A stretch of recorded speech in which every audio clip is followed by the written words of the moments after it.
Sarigam bypass road પર block ભરેલો overloaded truck પલટી ગયો હતો, જેનાથી ભારે નુકસાન થયું હતું. સદનસીબે આ ઘટનામાં કોઈ જાનહાનિ થઈ નથી. ઉમરગામ તાલુકાના સરીગામ બાયપાસ રોડ પર સિમેન્ટ બ્લોક ભરેલ એક ઓવરલોડ ટ્રક પલટી મારી જતા અકસ્માત સર્જાયો હતો.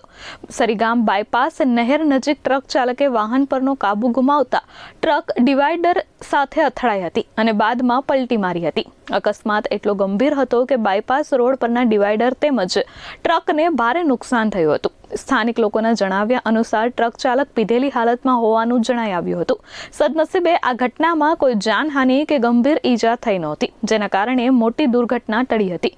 સ્થાનિકોએ જણાવ્યું હતું કે સરીગામ બાયપાસ રોડ પર અનેક જોખમી સ્થળો આવેલા છે અને અગાઉ પણ જવાબદાર વિભાગ સમક્ષ સ્પીડ બ્રેકર તથા અન્ય સુરક્ષા વ્યવસ્થાઓ ઊભી કરવાની રજૂઆતો કરવામાં આવી છે. તેમ છતાં જરૂરી પગલાં લેવામાં ન આવતા અકસ્માતોની શક્યતા યથાવત છે.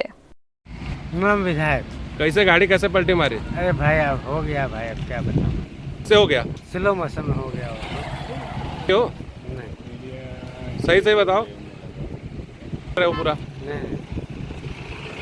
पूरा नुकसान कर दिए यहाँ पे. अरे वो गाड़ी का नुकसान हो गया, हाँ, गाड़ी का नुकसान हो गया वो तो. અમિત સિંહ રાજપૂત સાથે પ્રશાંત પંચાલ, S24 ન્યૂઝ, સરીગામ.